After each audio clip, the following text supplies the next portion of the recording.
At the very start of 2022, we made a video called Portable Audio for Beginners, and that video showed numerous options from a few $100 dropped in a pair of Bluetooth headphones to multi-$1,000 wired headphone rigs. And I did that because not every beginner, I think, is short on disposable income. Now today, I want to update that video with a swift run through what I've been listening to music on whilst out and about in the street or on a plane or on a train in 2023. This video is brought to you by Roon 2.0, the revolutionary music player designed for true music fanatics. Click to roonlabs.com for more information. Welcome back everybody. Yes, my take on portable audio tends to revolve around a source device and a pair of earbuds or IEMs or whatever you want to call them. And for me, the starting point for all portable audio conversations is really the Apple AirPods. And our last video started with the Apple AirPods, and this one will too. Only this year, I'm much more bullish about them because the AirPods Pro version 2, introduced a year ago, we did a full review video about them. I think they are much improved over the original.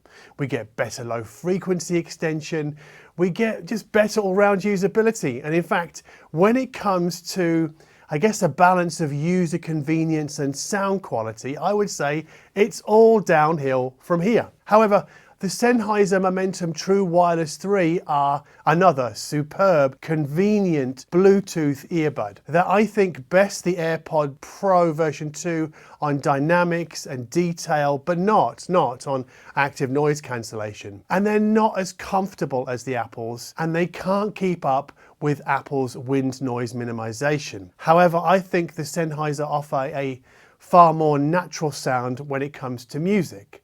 So I ended up keeping both the Apple and the Sennheiser by my front door because if I knew I was going to make a phone call that day, I'd just take the AirPods because I could do music and phone calls. But if I thought it was just going to be all about music, you know, listening to nothing but music, no phone calls, I would take the Sennheiser out for the day. Now, all that changed a few months ago with the arrival of the Sony WF-1000XM5. Their sound quality is much improved over the XM4, and if you thought the XM4 sounded a bit too muddy, you'll really want to try the XM5, which I think offer better clarity, a better extended treble, and generally a tighter bottom end. Now, in a pinch, I'd still opt for the more organic sound of the aforementioned Sennheiser, but only just. And once we factor in the XM5's much improved active noise cancellation, you'll probably understand why I've not picked up the Sennheiser or the Apple AirPods Pro version 2 since July. And Sony's new and improved ANC is most easily felt when making phone calls. This is really a revelation for me because the people who I've spoken to on the phone whilst wearing those Sony tell me that they are almost as good as the Apple in sort of pushing away the audible intrusion of road noise and wind. And for me, that makes the Sony the jack of all trades and almost, but not quite, the master of all trades.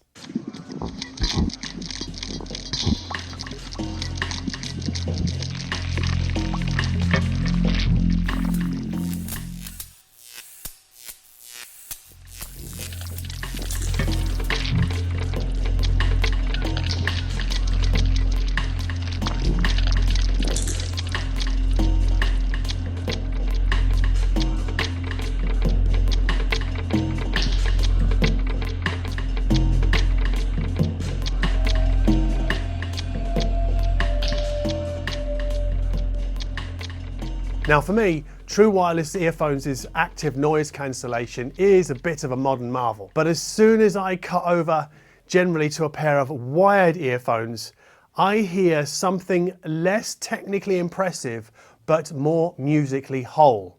I'll give you an example. Like even when fed by the iFi Go Blue Bluetooth DAC, the IE600 from Sennheiser for me offer a richness and a fullness that their true wireless cousins can only dream of. And if I swap out the iFi for an AudioQuest DragonFly Black or the Sony NW-A306 Walkman, the IE600 for me gets a little smoother up top. far smoother than any true wireless IEM hitherto mentioned in this video. And it's not just the IE600, it's the IE200, it's the IE300 and the FiiO FF3 earbud. That's an earbud, it sort of sits in this part of the ear. Now all of these wired earbuds sound fleshier and more natural than the Sony True Wireless, but also the Sennheiser True Wireless and the AirPods Pro 2. Now one surprise finding this year for me was the FiiO KA2 dongle DAC. Now, as you can probably tell, I buy a lot of FiiO's smaller stuff on the side and I rarely talk about it. But the KA2 is a USB-C terminated pigtail dongle DAC with a 4.4 balanced headphone output. And it lends more life, frankly, to Campfire Audio's Andromeda Emerald C IEM than the Sony Walkman or the DragonFly Black. Now, no doubt the balanced topology helps here, but the KA2 pulls the same stunt with Sennheiser's flagship IE900, which I prefer to the IE600. Well, apart from when using the custom tips that Sennheiser is now offering to its German IE series users. With the stock tips in play, I really like the IE900's livelier top end and a slightly goosed sub bass. However, when using the custom tips, that treble zippiness from the IE900 becomes too much of a good thing for me.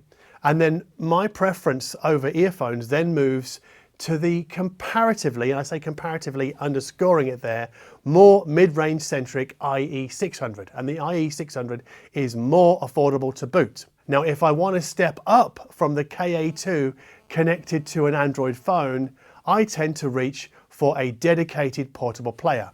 And if you watch my video on the Sony NW-A306, oh, what a mouthful, earlier this year, you'll know that I tend to prefer the Shanling M3 Ultra to the Sony in pretty much everything apart from looks and size. I would say that the M3 Ultra's 4.4mm balanced output and its ever so slightly burnished top end is exceptionally well suited to the IE900.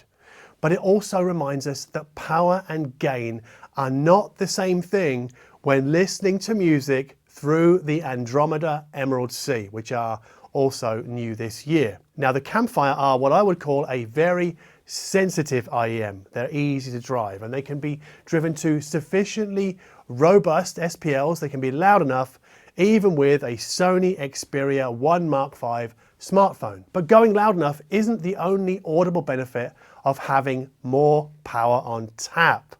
In this case, from the Shanling DAP that I just mentioned. Now, if you're wanting me to say more about the Sony Xperia 1 Mark V, their flagship smartphone, then know that it will get its own video in due course. So remember to subscribe to this channel, hit the bell so that you don't miss that upload when it finally hits YouTube.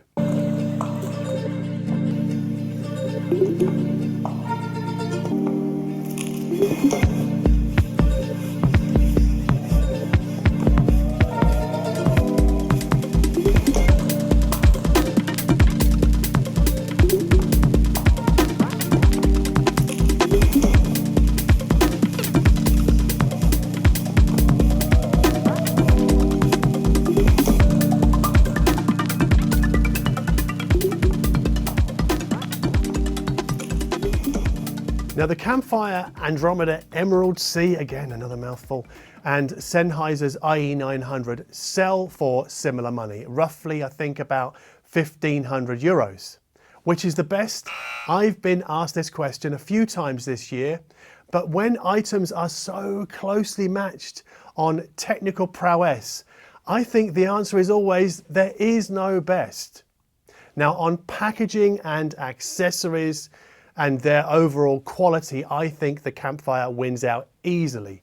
Its cables are far nicer to use and to handle than the Sennheiser's cable, which I think tangles far more readily. And the Andromeda's leather carry pouch, I think, is generally closer to a gentleman's luxury product than the Sennheiser's more standard Ziploc case. Now on sound quality, the IE900 for me connote a greater sense of neutrality as a feeling, even though its frequency response isn't Harman-like at all. So if you insist on a Harman-like frequency response, you want the IE600. Now for me, the IE900 sounds more technically capable and sort of more mathematical than the Campfire, which in turn I think offers greater intimacy and presence of music and sounds. And if I'm picking nits, the Sennheiser can sometimes come across as a sort of little distant sounding, but I still think it's the better of the two with electronic music. However, if I want to listen to some Bob Dylan, I'll reach for the Emerald C every single time. But if I'm sitting down, I'll probably skip the Andromeda and go straight to the Solaris Stellar Horizon, which Campfire also sent me this year. And it sounds like it looks. It's much bigger and it's more internally capacious than the Emerald C, both in terms of its physical size and also the sort of sound stage that it draws in front of the head. Now that might be because it's a hybrid design and not an all-balanced armature design like the Andromeda, or it might be because the Solaris's ear shell is larger than the Andromeda's, which is why I tend to prefer not to be on the go when using the Solaris, especially when walking, because I have to reseat them every few minutes and that can get a bit annoying, and that's something I never have to do with the Andromeda Emerald C. Now listening to music through the Solaris on a train or a plane, we don't get the active noise cancellation, obviously, of true wireless models, but we get something altogether different and perhaps even more satisfying.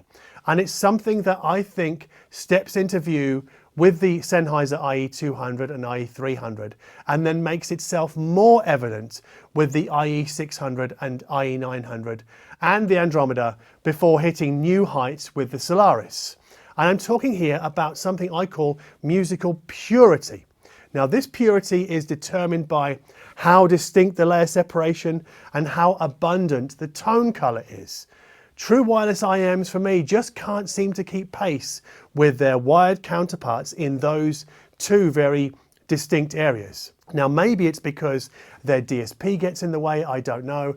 Maybe it's because they use lesser quality drivers to sort of offset the cost of the electronics. Again, I don't know.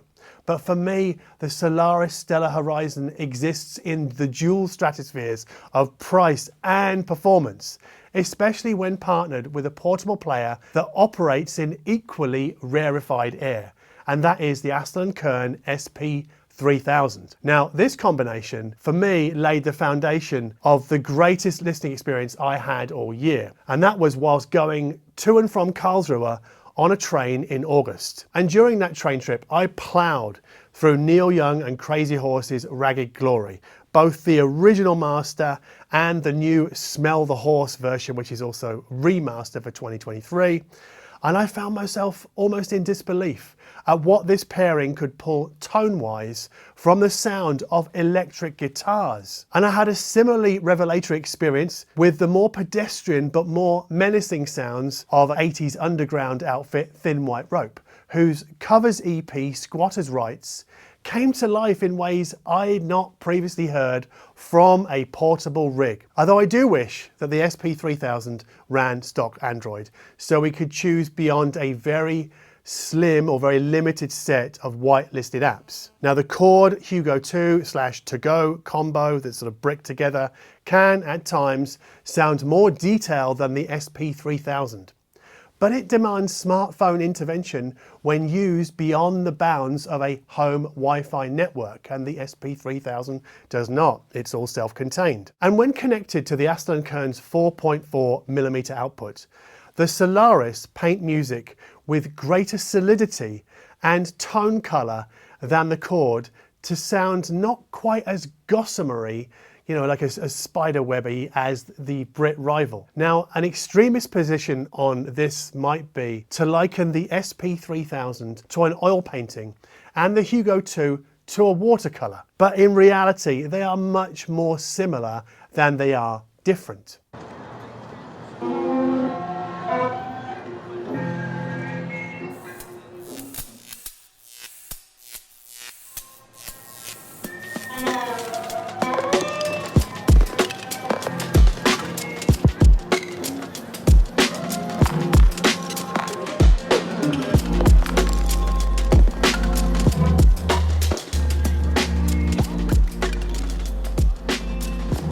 But oil painting versus watercolor is how we could mentally separate wired earphones from wireless. Again, obviously in the extreme. But this year I laid my hands and ears on a Bluetooth device that seemed to defy this overly simplistic division.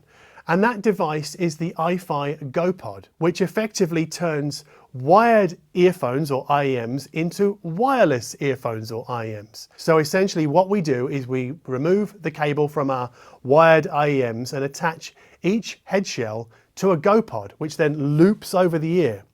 Now it takes some time to get used to the touch sensitive panel sitting behind the ear and not on the IEM itself as it is with true wireless IEMs. But this solution I think is one way to have your Bluetooth cake and to eat it, although I really hate that cliche. Don't know why I said that, but whatever. Anyway, despite LDAC's lossy compression, even though it's only slight, the IEMs that I've used with the Go Blue display much of the musical purity of the wired sources that I've just spoken about. Enough purity really for me not to care about the absence of active noise cancellation, or that sometimes the left channel on the GoPod drops out momentarily when using them in busy airports. I use them in the Berlin airport, in the Lisbon airport, and yeah, they're not really very good there. They're fine when you get on the plane, they're fine when you get out of the airport. So I'm guessing it's because there are so many other people with Bluetooth transmitters, their phones, I don't know, or maybe it's something to do with the airport, I just don't know. But know that some environments are not conducive to the GoPod. Now I mentioned that purity from the GoPod, and that might also be because they don't use an SoC, which is like a system on a chip, right? They use separate devices for Bluetooth reception, DA conversion, and amplification, all inside that over-ear piece, which is possibly why it's so large. And so uniquely impressive are the GoPod this year that they are my portable product of the year for 2023. So if you like this video, don't forget to like and subscribe, and maybe watch the previous episode in this series on portable audio for beginners. And if you're watching this video on Patreon, you'll be seeing it early, you'll be seeing it without ads, and with a bloopers reel at the end. And my Patreon also features music playlists for pretty much every video we've ever made. So it's around, what, 3 or 4 years worth right now. And that will save you a lot of time in having to pause these videos to write down the music I'm talking about, or using Shazam to work out what music I'm playing in the interludes. So if you'll consider supporting me over on Patreon, even if it's just for 1 month, just to buy me a cup of coffee or something, that would be splendid. Thanks for watching.